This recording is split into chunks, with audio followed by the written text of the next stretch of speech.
What if I told you that many Christians today claim to be apostolic while rejecting some of the very things historically preserved the apostolic faith? What if I told you that some believers reject bishops, reject liturgy, reject vestments, reject church order, reject apostolic succession, and yet have no problem calling themselves apostolic? Now, before you look away, I want to be very clear. This conversation is not about Catholic versus Protestant conversation. This is not an attack on Pentecostals. This is not an attack on Baptists. This is not an attack on non denominational churches. This is a history conversation because whether you agree with bishops or not, whether you wear vestments or not, whether you embrace liturgy or not, there is a question that deserves an honest answer. How can we claim apostolic authority while rejecting apostolic order? Listen, my name is Reginald Delman Thompson, convergence leader and theological educator. For nearly 30 years, I've committed myself to biblical study, apostolic infrastructure, church history, and exegetical teaching rooted in Scripture. One of the most fascinating contradictions in modern Christianity is our selective relationship with church history. Um, Many believers are comfortable using words like apostolic, bishop, spiritual father, ordination, consecration, alignment, impartation, and even authority. Yet, when conversations arise about church structure, liturgy, episcopal oversight, or apostolic succession, many believers immediately dismiss those subjects as religion, tradition, or even Catholicism. But here is the problem. Many of the concepts modern believers embrace today did not appear out of thin air. It had to come from somewhere. And they develop within historical structures that many Christians have never taken the time to understand. And I want to examine a question that many, I will say that it will actually challenge some of your assumptions. That question is, do we love apostolic order while rejecting apostolic authority? Or do we love apostolic authority while rejecting apostolic order? So before we discuss bishop, succession, investments, or church order, we need to define our terms. What is your terminology? And when we look at apostle here, it comes from the Greek word apostolos, meaning one who is sent, one who is sent with a special message. Okay. Now, in the New Testament, apostles were not simply preachers, as you suppose. They were foundational witnesses, church planters, doctrinal guardians, and leaders entrusted with preserving the faith delivered by Christ himself.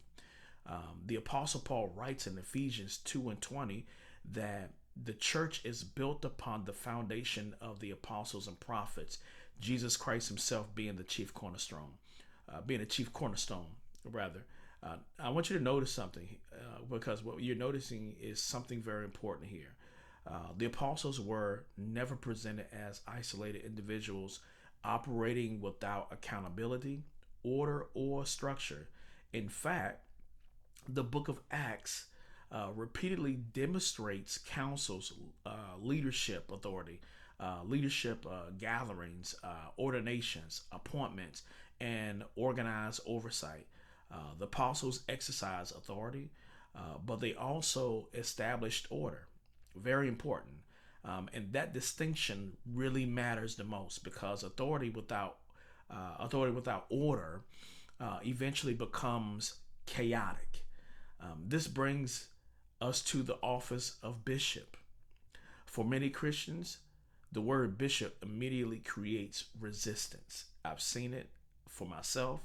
I've seen people resist it and not have understanding clearly. Because some associate it with Roman Catholicism, others associate it with being hierarchy. Others think of robes, mitres, chains, clergy collars, shemirs, and or even ecclesiastical titles. They think of that.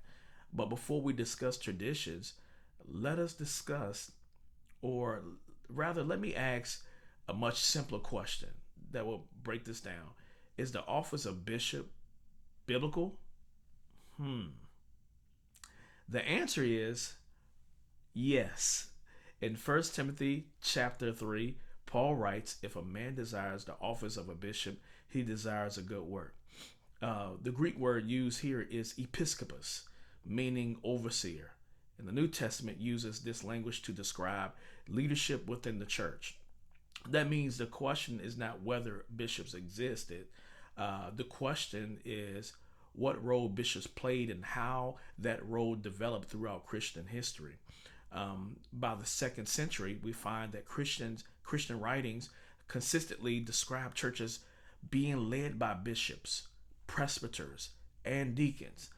One of the most significant witnesses is that I love to talk about is Ignatius of Antioch. He was a bishop who lived during the generation immediately following the apostles, and his writings repeatedly reference the bishop, the presbyters, and the deacons functioning together in the church life here. And whether one agrees with every aspect of later church development or not, history demonstrates that episcopal leadership was not a medieval invention. It existed remarkably early in Christianity, and that raises an even more important question, and that is, why do so many Christians reject bishops while embracing concepts of spiritual oversight that function very similar? So the answer is actually rooted in history, because many Christians are not rejecting oversight itself. They are rejecting certain historical expressions of oversight. And that's a distinction. During and after the Protestant Reformation, many believers became concerned that church authority had accumulated abuses, excesses, and traditions that they believed beyond scripture. As a result, many reformers challenged not only specific doctrines but also certain structures associated with those doctrines itself.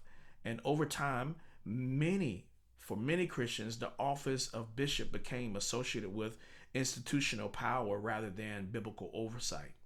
And the irony is that the need for oversight never disappeared. Churches still needed leadership. We need leadership today. Pastors still need accountability. Ministers still need guidance. Congregations still needs governance. So while many traditions rejected the title of bishop, they often retained the function of it thereof. And some created distinct superintendents, some established overseers, some developed presbyteries, some appointed executive pastors, some organized councils of elders, some embraced apostolic networks, others adopted spiritual fathers and ministry coverings. The titles change. The functions often remain remarkably similar. This is why the conversation is so important to us today, because debate has rarely been about whether oversight should exist. The debate has usually been about how oversight should be structured and who should exercise it. Who should exercise it? And once we understand that distinction, something becomes even more clear. And what that is, many Christians are not opposed to authority. They are opposed to particular forms of authority. Yet even those who reject bishops often acknowledge that churches require leadership. They require accountability. They require order, and they require governance. In other words, they may reject the office by name while preserving many of its practical responsibilities. And that brings us to another subject, that is perhaps even more misunderstood than bishops. That is apostolic succession. Perhaps no subject creates more confusion in modern Christianity than apostolic succession. For some, apostolic succession is the ultimate proof of legitimacy. For others, it is dismissed as nothing more than religious tradition. But what did apostolic succession actually mean historically? To answer that question, we must remove centuries of assumptions and return to the earliest church. The early church was deeply concerned with preserving the faith that had been entrusted to the apostles. As Christianity spread throughout the Roman Empire, false teachings began to emerge as well. Various groups claimed spiritual revelation. Some claimed secret knowledge, secluded information, or authority that contradicted what the apostles had taught. The question actually became simple, and that is, how do we know who is teaching the authentic faith? One of the answers offered by early Christian leaders was apostolic succession. And the thing is, apostolic succession was not originally presented as a trophy. It was not a marketing tool. It was not a status symbol. It was not a certificate hanging on a wall. It was evidence of continuity, and continuity of teaching, continuity of leadership, continuity of worship, continuity of the faith once delivered to the saints. The second century bishops, Irenaeus, argued against heretical teachers by pointing to churches whose leadership could be traced through recognized succession from the apostles. And his concern was not simply who laid hands on whom. His concern was whether the faith being taught remained consistent with apostolic doctrine. That distinction is very, very, very critical, because the earliest conversations about succession focus on preserving truth, not promoting titles. And unfortunately, many modern discussions have reduced apostolic succession to genealogy. Today, people often ask, can you trace your line back to Peter? Can you trace your line back to John? Can you prove your succession? And those questions are understandable, but history is far more complicated than many realize. Records have been lost. Churches have been destroyed. Empires have risen and fallen. Persecution scattered congregations. Documents disappear. Wars altered entire groups and regions. And the reality is that no one can produce complete paperwork for every generation of Christian history, stretching back to 2,000 years. What has survived is not perfect documentation. What has survived is the witness of the church itself. And that brings us to an uncomfortable modern reality. Some people have become so obsessed with possessing succession that they have forgotten the purpose of succession. The goal was never simply to inherit authority. The goal was to preserve truth. The goal was never merely to possess a lineage. The goal was to maintain faithfulness, because possessing a document does not guarantee apostolic doctrine, and possessing a title does not guarantee apostolic character. This next conversation may challenge even some people that are watching me right now that may disagree, but it needs to be said, and I want to say that. In recent decades, a growing industry has emerged around ecclesiastical legitimacy. I've heard people buy succession charts. People have purchased lineage documents. People have collected certificates. People have advertised connections to famous lines. People have presented paperwork as proof of spiritual authenticity. And I want to be clear: there is nothing wrong with documenting one's ecclesiastical history. I'm not bashing it. There's nothing wrong with preserving records. There is nothing wrong with honoring those who came before us. His history actually matters. But history becomes dangerous when documentation becomes more important than discipleship. And some individuals have become more concerned about proving who consecrated them than demonstrating the fruit of the Spirit. More concerned about lineage than leadership. More concerned about titles than truth. More concerned about succession than sanctification. And the irony is that many of the earliest church leaders would likely find such thinking foreign. The early church emphasized doctrine, holiness, faithfulness, and order, not merely paperwork. The question should never only be, do you possess apostolic succession? The deeper question should be, are you preserving apostolic faith? Because authority without truth becomes abusive, and succession without faithfulness becomes symbolism. Now, let us talk about another word that makes many Christians nervous. That word is liturgy. Liturgy. For some believers, liturgy sounds like dead religion.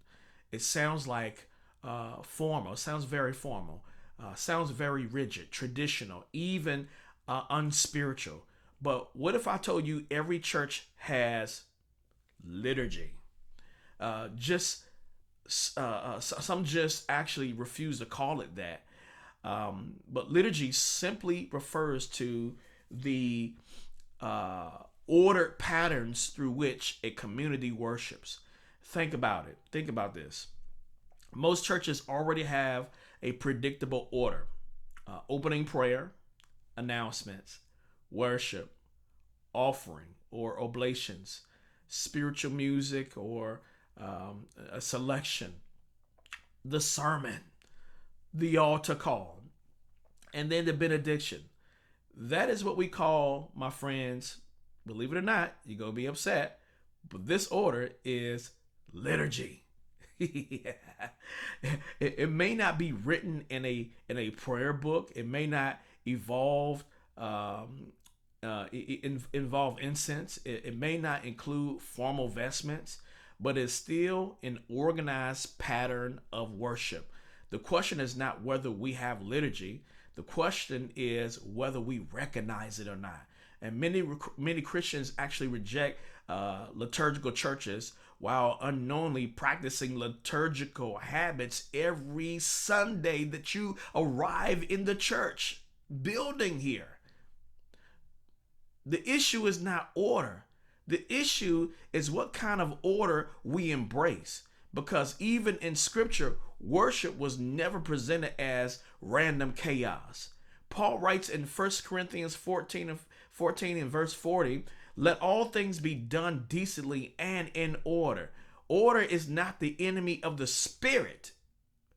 Because I've seen people argue about this church has order, and the church down the street, we move simply by the Spirit. We don't believe in order. We don't believe in programs. And the first time that they write out a program, we put that phrase at the bottom that this service may change by the leading of the Spirit, and we may have to vacate from the program. And so we have churches fighting, one fighting about order, the other one is fighting about being moved by the Spirit only. And so the church that has more order, they frown on the church down the street who has no program, who has no order of service, and they're moving. They may have a praise break in the beginning of the service, right after prayer. opening prayer, they're shouting and dancing, and then guess what? We're going into altar call, and without even calling it altar call, we're praying and laying in hands and blessing people and casting out devils and doing affirmations and confirmations over people and commissioning the people and praying healing and prophesying, and there's no specific order because they move by the Spirit, and the church down the street that has an order of service, they frown on them, and the people moving by the Spirit are frowning on those who have order because they won't let the Spirit move. Order is not the enemy of the Spirit. Biblically, order often creates space for the Spirit to move. Another area of misunderstanding involves, I want to move on, another area of misunderstanding, it involves vestments or apostolic investiture. And some people immediately see robes, collars, mitres, chamirs, cassocks, liturgical vestments, and conclude that these things are merely religious costumes. I've heard people say it themselves. I don't do costumes. I don't believe in Halloween. Oh my goodness. How far from the truth and we are, and your assumptions doesn't line up with the history of the church. But historically, the story is more nuanced, to be honest with you, because vestments developed over centuries as visible symbols of office and visible symbols of function. So it represents visible symbols of office and function. And much like military uniforms, let's go a little further. The police department, they have a uniform. The fire department, they have a uniform. And military uniforms identify rank and responsibility. Church vestments came to identify roles within worship. So then the question comes in: were vestments worn exactly as they are today in the first century? The answer is no. History does not support that claim. But the broader principle of visible distinctions in sacred service has a deep biblical root. And throughout Scripture, garments often communicated responsibility, it communicated service, it communicated consecration. The issue is not whether someone wears a vestment. The issue is whether we understand what it represents, the symbolism behind it. Because many people reject vestments while embracing other visible symbols of leadership. Again, the contradictions appears because we often reject historical expressions of order while creating modern versions of the same thing. And now we arrive at the real issue. And this conversation has never been the whole time about Catholics versus Protestants. It has never been about liturgical churches versus Pentecostal churches. It has never been about forcing anyone to wear robes. It has never been about proving who has the best succession chart. The question is more deeper.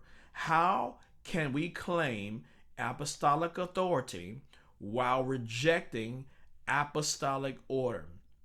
How can we celebrate apostolic ministry while ignoring the structures that historically preserve apostolic teaching?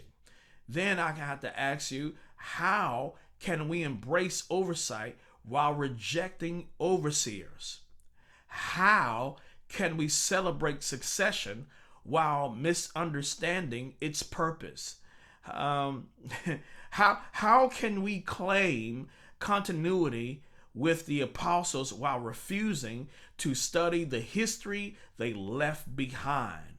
Perhaps the greatest contradiction in modern Christianity is not that we reject history, it is that we borrow from history every week without realizing it. The truth is, beloved people, you may not agree with every expression of church history. You may not agree with every denominational structure. You may not agree with every liturgical tradition. But if we are going to use words like apostolic, words like bishop, words like succession, words like consecration, words like ordination, words like oversight and authority, then we owe it to ourselves to understand where those ideas came from, because ignorance is never a substitute for history. We think it is, but ignorance is never a substitute for history. And we perish for the lack of information. And reaction is never a substitute for understanding. The church did not begin with this. The church did not begin with us.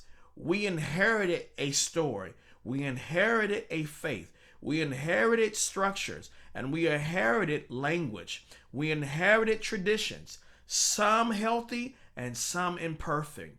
But the thing is, all that we see here, all that we have inherited, are worthy of honest examination. And perhaps the question every believer should ask is not how much of the church history do I reject, but rather how much of church history have I never taken the time to understand. Listen, my name is Reginald Delman Thompson, convergence leader and theological educator. And I want to thank you for joining me for this very important conversation. I want to tell you this: if this teaching challenged you, if it helped you, or made you think something differently, be sure to like, subscribe, and share it with someone who loves the word apostolic.